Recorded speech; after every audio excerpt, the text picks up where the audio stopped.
Tá rolando uma treta entre o Monark e o Igor 3K do Flow. O Monark era o antigo dono que teve uma treta que ele teve que sair lá.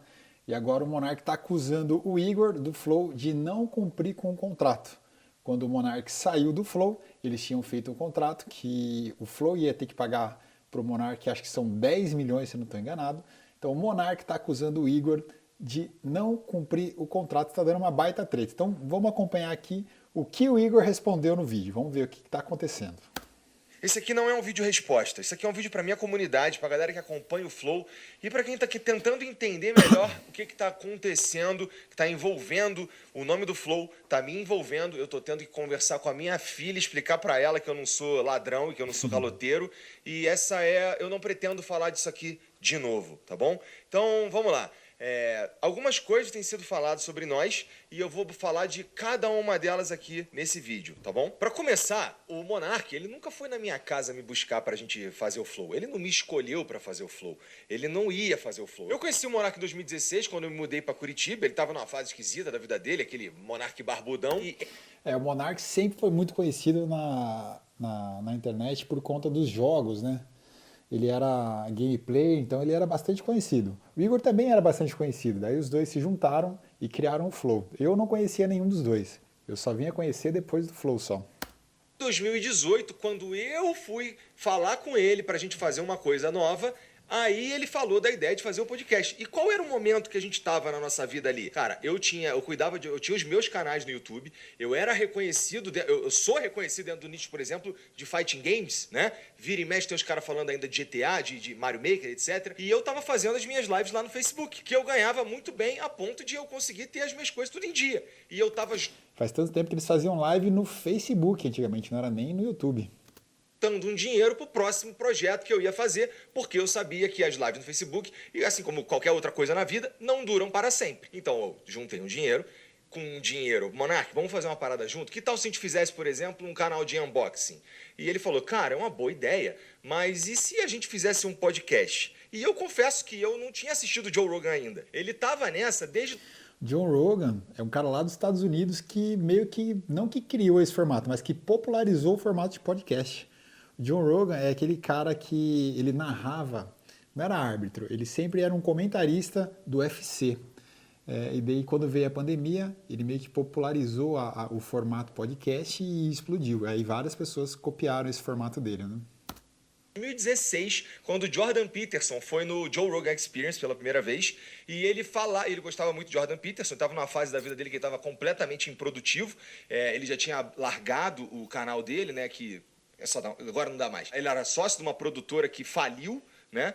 E ele não tinha renda. Qual era o dinheiro do Monark? Era o dinheiro que ele tinha feito com o YouTube no começo e estava guardado, estava no PayPal, estava em dólar, alguma coisa assim que ele falava na época lá. E ele estava numa pira meio esquisita porque ele estava vendo que ele não estava fazendo dinheiro e ele estava só gastando dinheiro. E as indicações que eu tinha de que as coisas estavam meio esquisitas ali era chegar na casa dele e a porta cheia de buraco de soco. Quem estava assistindo as lives dele do contrato do Facebook que eu arrumei para ele lá no final de 2018 vai lembrar disso. E é muito interessante o Monark falar que ele estava bem e que me salvou e tudo mais, quando eu tinha o contrato no Facebook que, por conta da minha relevância na cena, eu fazia o dobro dele, inclusive o dobro de dinheiro dele, né?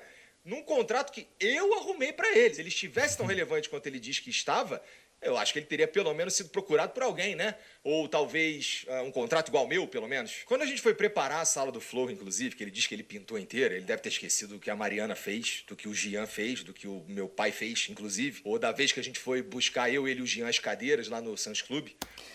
O Monark, ele tá dizendo que fez tudo sozinho praticamente no início do Flow, né? Que ele foi até o Igor, que ele que organizou tudo para que eles criassem o podcast e que o Igor não tinha ajudado em absolutamente nada. Isso foi declaração do próprio Monark, né? Aqui o Igor já está dizendo que não foi bem assim, não. Da vez que eu fui com ele lá em Santa Felicidade buscar a mesa, que a gente tem, inclusive, até hoje aqui embaixo. E esse quarto tava livre porque a ex-namorada dele foi embora e ele deu os móveis que estavam lá dentro pra ela. E aí, cara, a gente fez na casa dele porque era assim tava se desenhando a coisa. A gente não precisava alugar um lugar, entendeu? Tinha um quarto livre na casa dele. E em relação aos convidados... Todo começo de comércio, todo começo de projeto, você visa reduzir os custos, né? Obviamente, se tinha a opção de fazer na casa dele e não pagar um aluguel, por que não? Como eles chegavam ao programa, cara, o primeiro convidado de todos foi o Drizzy, que é o meu amigo, que foi quem fez eu ir morar em Curitiba, né? O primeiro episódio que a gente conseguiu ter uns números bem interessantes foi o Rafael Lima, do Ideias Radicais, que eu conhecia porque a gente tinha um amigo em comum, e um pouco mais pra frente o David Jones também, foi, acho que o... O Monark também disse que quem convidava as pessoas para ir no podcast era tudo ele, e que o Igor não convidava ninguém. Então aqui o Igor está dizendo que os primeiros episódios, principalmente os mais relevantes aí, foram convidados do próprio Igor. Episódio que a gente fez em Curitiba, que também funcionou. Então dizer que eu não agreguei nada, isso que eu tô citando 3, dizer que eu não agreguei nada é uma das coisas mais absurdas que dá pra dizer sobre o Flow. Era tudo equilibrado. Eu fazia algumas coisas aqui, ele fazia algumas coisas ali, e isso nunca foi uma questão ao longo dos anos, enquanto a gente estava trabalhando junto. Então vamos lá. Falar que o Flow começou porque o Monark foi me buscar na minha casa, ele me escolheu, etc, não sei o quê, não faz nenhum sentido, já está explicado aqui. Falar que o Monark financiou o Flow todo com o dinheiro dele também é uma distorção da realidade. O que não falta é testemunha. E essa relevância que ele está dizendo que ele tinha nessa época, talvez ele esteja confundindo os períodos, porque lá em 2013, realmente o Monark era o maior youtuber do Brasil, ele perdia em números para a galinha pequena. Caramba, em 2013 o Monark era o maior youtuber do Brasil. Essa época provavelmente era muito nichado na parte de games e eu nunca nem tinha ouvido falar de quem era Monark, né? Só, né? Só que depois ele começou a fazer uns vídeos que começaram a não ressoar com a galera que estava inscrita no canal dele e os vídeos não funcionavam mais, ele parou. Então ele virou uma memória para os outros youtubers que faziam, por exemplo, vídeo de Minecraft, que foi uma outra leva no YouTube que era a galera dos gamers. Então assim, o Monark voltou a ser o Monark quando o Flow deu certo. O ponto aqui é o seguinte, ele não fez sozinho. Né? Não é como se ele fosse o protagonista dessa história. A gente, no mínimo, fez junto. Eu, ele e o Jean. A única coisa que ele fez sozinho foi destruir tudo. A construção foi em conjunto. Tem também a narrativa. Pesada essa frase, né? A única coisa que ele fez sozinho foi destruir o Flow. Ele não fez nada sozinho de construção. Foi tudo em equipe. Mas para destruir, aquela declaração que ele deu realmente foi uma bomba e quase acabou com o Flow. Que a gente teria criado um esquema para tirar o Monark daqui, ou alguma coisa nefasta por baixo dos panos. Quando a gente teve a crise de antes, poucos meses antes, na verdade, que ele arrumou lá no Twitter, e a gente perdeu a Tribe, a gente perdeu o iFood, a gente perdeu parte relevante da nossa receita, ele sugeriu sair e a gente disse, ô Monark, vai tomar no cu, cara, vai sair o quê? E a gente segurou a onda. Inclusive, ele voltou aqui no programa 2 vezes depois, né? Ele veio sozinho e depois ele veio com o Venom Extreme e a gente fez os episódios aqui normalmente, né? Ele foi dobrando a aposta, aconteceu o que aconteceu, ele foi banido do YouTube e aí não é mais seguro ter o Monark em lugar nenhum. E no... Tudo isso por conta de... O Monark, ele gosta bastante de liberdade, né? E tá certo, tem que ter liberdade, mas até um determinado ponto ali, né? Tanto é que ele deu declarações muito polêmicas aí que acabaram que prejudicaram muito ele.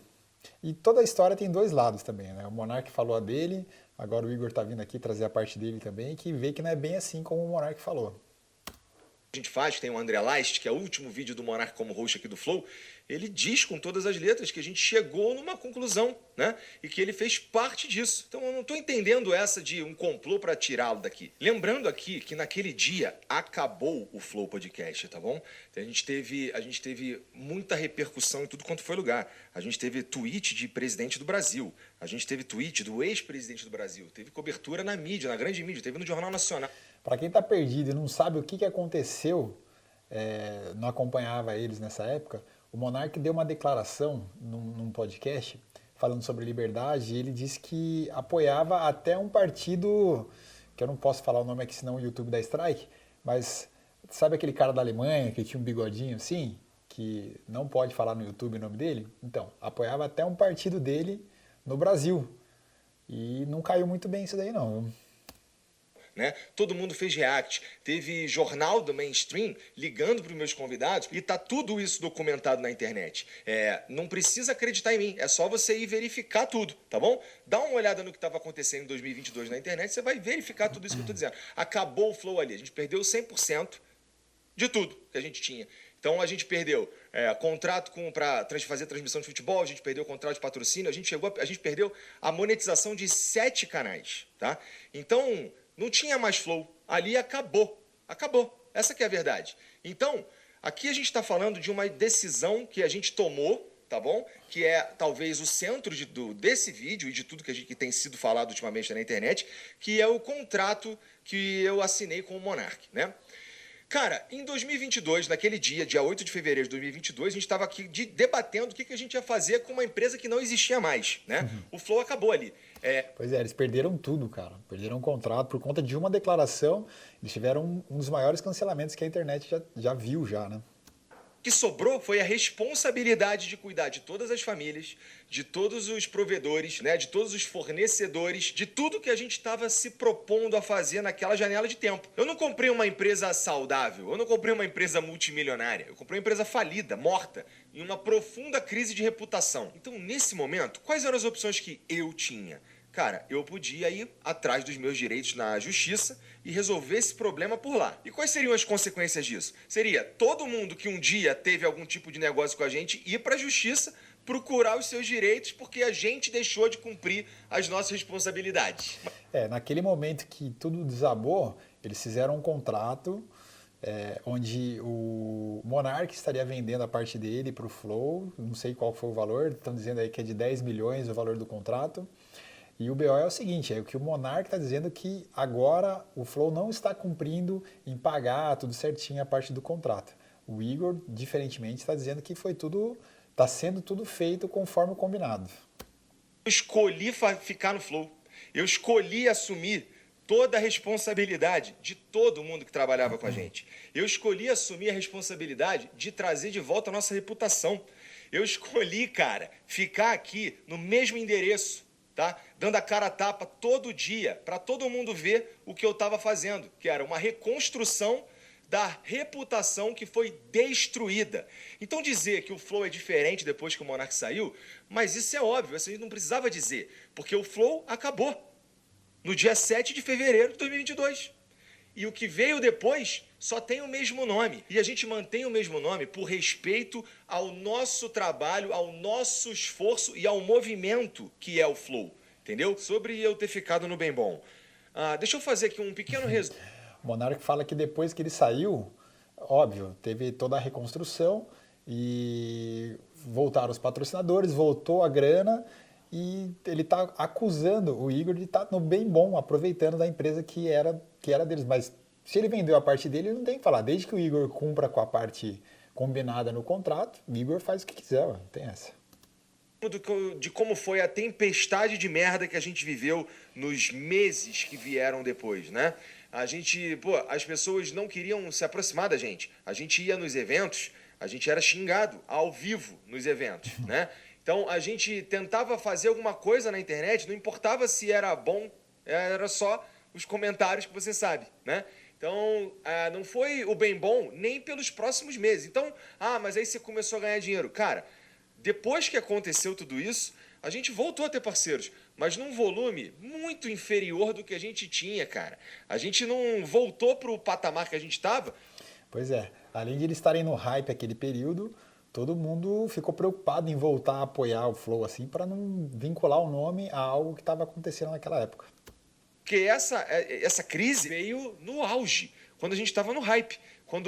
Bom, você lembra do tamanho do problema. No ano seguinte, depois de eu já ter conseguido falar com os presidenciáveis e fazer algumas coisas, até as publis que eu fazia para mim, eu colocava no Flow para pagar a dívida. Então é importante pensar no tamanho do buraco que eu estava dentro e eu precisava escalar para começar do zero.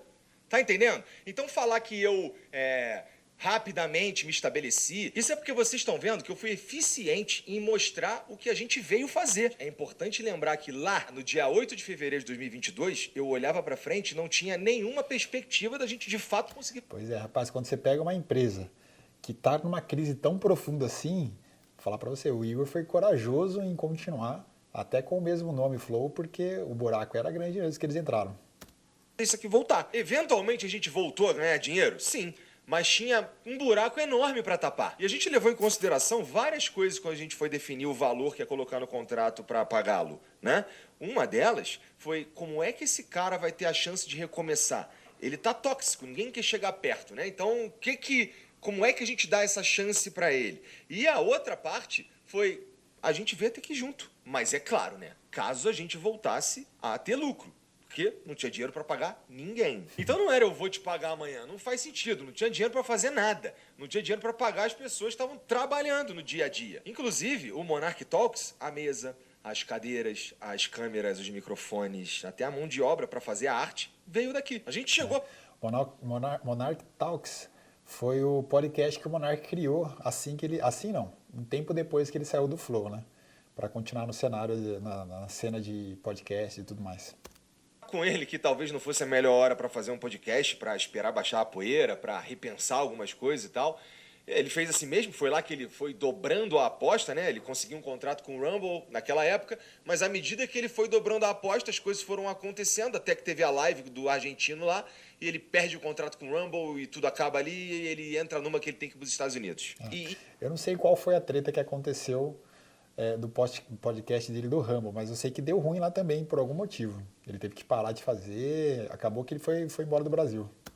Enfim, fizemos o aditivo que previa pagar $5.000 para ele, porque a gente não estava nem imaginando quando a gente poderia alcançar as condições necessárias para pagá-lo os R$50.000. E a partir do momento que ele respondeu as mensagens e passou a conta dele e a gente começou a pagar, nunca mais eu parei. A gente paga há 2 anos e meio, religiosamente. Todo mês. Para pagar esse valor aí novo do aditivo ao contrato, a gente não fez nenhum... A gente não atrelou ao lucro, né? E a gente, na verdade, pegou e integrou isso ao custo.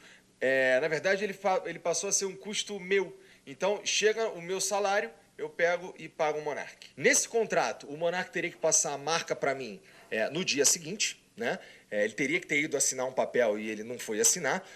E eu teria que pagá-lo de novo quando a gente oferisse o lucro que está previsto no contrato, né? Esse lucro que eu precisava para pagar o valor de R$50.000 para o Monarch, eu consegui ao longo desse tempo 4 vezes. Porque, família, tem que pagar as dívidas que o Monarch criou. Dizer que eu sou caloteiro ou que eu tô... O Monarch deixou um buraco muito grande mesmo, cara. Eu imagino o BO que ficou e a responsabilidade de tudo isso daí, né? Lidar com a empresa não é fácil não, só quem empreende sabe. Isso está descolado da realidade, cara. É querer que eu pague, além de tudo, com a minha reputação. Usando desses artifícios, desses argumentos aí, para levar fluxo pro canal, como ele disse. Então o Monarch, ele não tá querendo rever o contrato, ele só quer a mídia. Porque eu não consigo entender qual que é a inteligência de tentar destruir a fonte de renda dele. Eu não consigo entender de fato. E sobre esse papo de juros, assim, não faz... Ele realmente está queimando o filme do Flow e do Igor aí, com esse novo assunto que ele trouxe à tona, falando que o Igor não está pagando, cumprido com o que eles combinaram.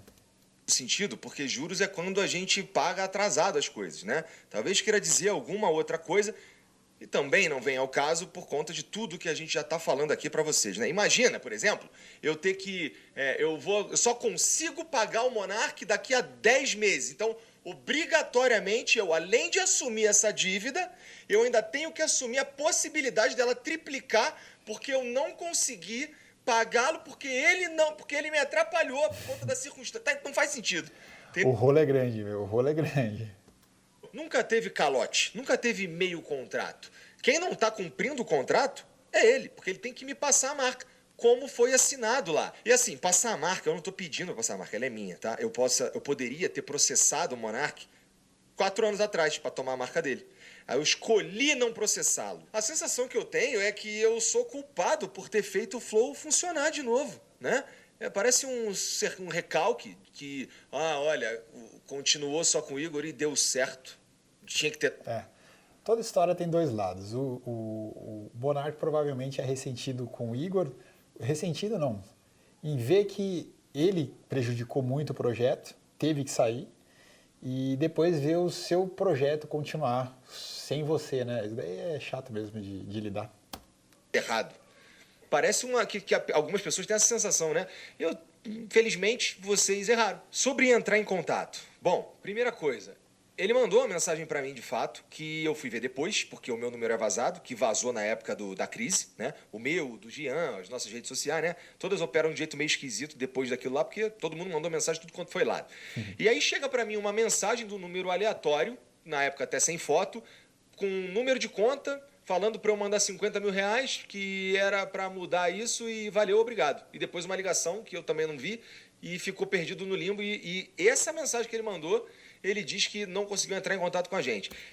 O Monark, ele fala no vídeo dele que ele tentou entrar em contato com o Igor e com o Flow várias vezes para rever a forma de pagamento e tal, para cumprir o contrato tudo certinho, né?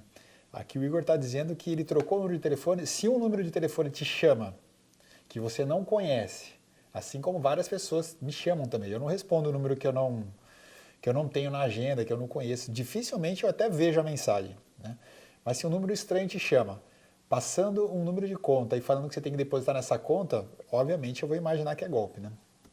Também mandou uma mensagem para um cara que trabalhava com a gente aqui no financeiro, que foi morar no Rio de Janeiro e, portanto, não tem mais nada a ver com a gente aqui. E aí, com essas duas mensagens, ele diz que não conseguiu entrar em contato com a gente, sendo que ele tem o número do Gian, ele tem o número da Mariana, que é minha esposa, ele tem o número de várias outras pessoas daqui. E era só ele fazer um pouco mais de esforço, porque a gente está no mesmo lugar, é só ele ter vindo aqui, ido na minha casa. E a gente tentou mandar mensagem para ele também, eu não sabia se ele tinha me bloqueado, porque eu mandava mensagem, não respondia nunca. E no fim, aparentemente, ele tinha trocado de número, não avisou ninguém, e aí chegou um dia uma mensagem aleatória desse número, e como eu vou saber que essa é a mensagem do Monark? Ou só ter respondido os advogados, que a gente tentou entrar em contato por meio de advogados, com ele, com o advogado dele, tentou de tudo. Então é uma fantasia dizer que a gente não está respondendo o Monark. Ele que não está respondendo a gente. Bom, então o que tinha para falar...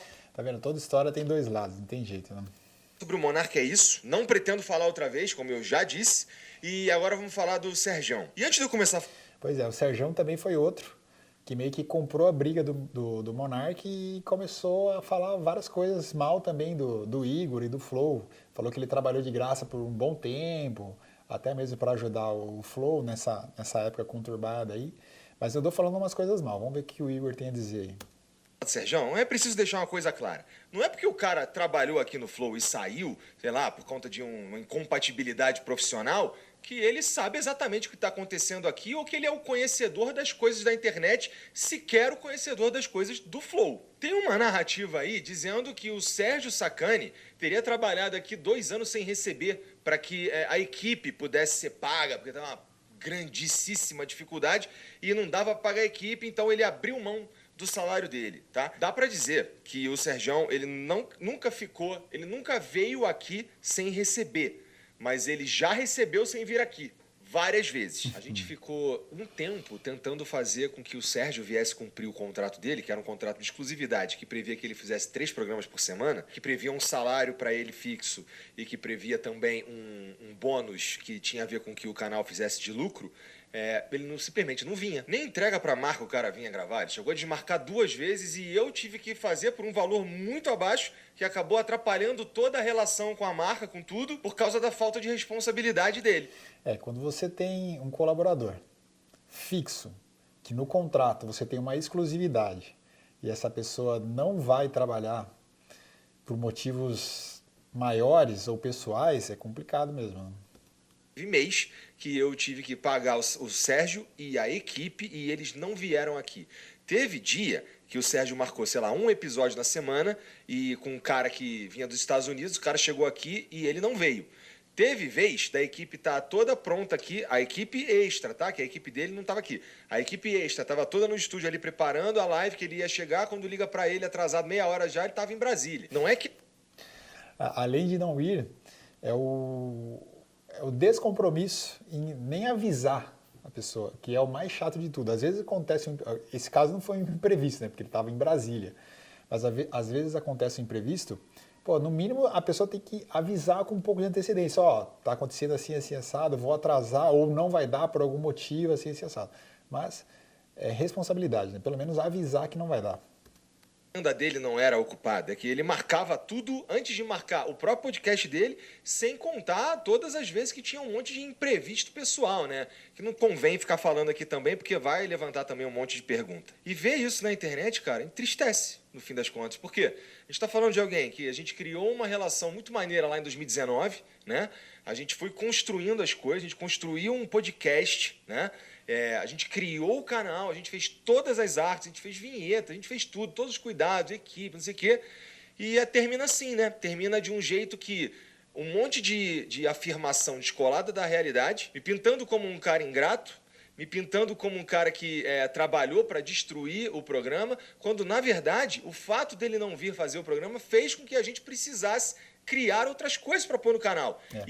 Às vezes, para entrar no hype até, as pessoas falam mal. Já que tem outras pessoas falando mal, vamos falar mal junto aqui que tá no hype. Às vezes é melhor ficar quieto, deixa acontecer que vai sair mais barato para você ficar quietinho, ó. Boca fechada não entra mosquito.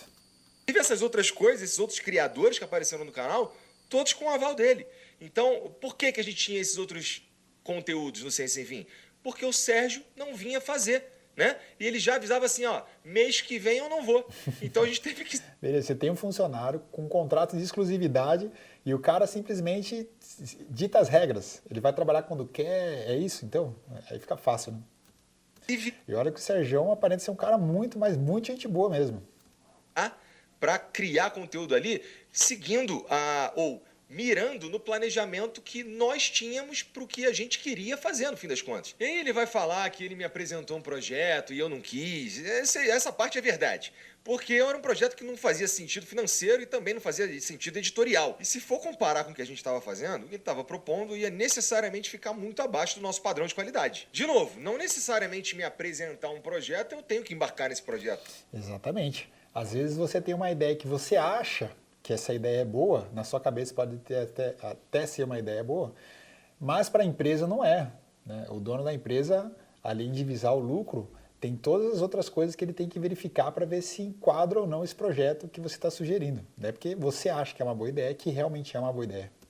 Apresenta um projeto todo dia. E aí o Ciência Sem Fim teve que acabar porque o público, as marcas, a construção do programa e do canal é feita em volta de um produto herói, né? Que não estava acontecendo porque o cara não vinha trabalhar. Aí, meu irmão, não tem jeito, não tem santo que sustente. Tivemos que fechar o programa. Tudo isso que eu tô falando aqui, família, tem prova, tá bom? A gente tem documentado. Eu não viria aqui na internet fazer um vídeo como esse, que eu não costumo fazer, que não tem nada a ver com o conteúdo do Flow, se eu não estivesse falando as coisas perfeitamente embasado. Inclusive, é por isso que esse vídeo demorou para sair, tá? Porque a gente começou a ver essas coisas acontecendo, a gente estava lá nos Estados Unidos fazendo um projeto de Copa, que a gente estava seguindo a seleção, né? Junto com o Ricardinho, no busão da Copa. E como essa coisa foi acontecendo, a gente estava lá, a gente voltou antes do previsto e estamos olhando tudo que a gente tem de informação para informar vocês da forma que é correta, que é ética. Bom, é isso que eu tinha para falar sobre esse assunto. Não pretendo falar mais disso, tá bom? É isso. Um beijo para vocês. Tchau. Pessoal, todas as histórias têm dois lados, não adianta. A gente ouve a história de um lado, tira a conclusão, ouve a história do outro lado, tira a conclusão e depois a gente analisa e com os fatos na mesa a gente chega à melhor conclusão geral, né? Analisando os dois lados. Então, aparentemente, o Monark está insatisfeito de um lado, o Igor veio com os argumentos dele aqui, trouxe meio que desmentindo o Monark em algumas situações aqui e trazendo todos os argumentos que ele podia trazer para falar sobre esse assunto, né? Mas é isso. Essa treta eu acredito que não vai parar por aqui, vai ter muita coisa ainda para acontecer. Segue a gente aí, não deixe de seguir aqui o canal, curte, comenta, compartilha e vem seguindo que essa treta vai dar muito o que falar ainda.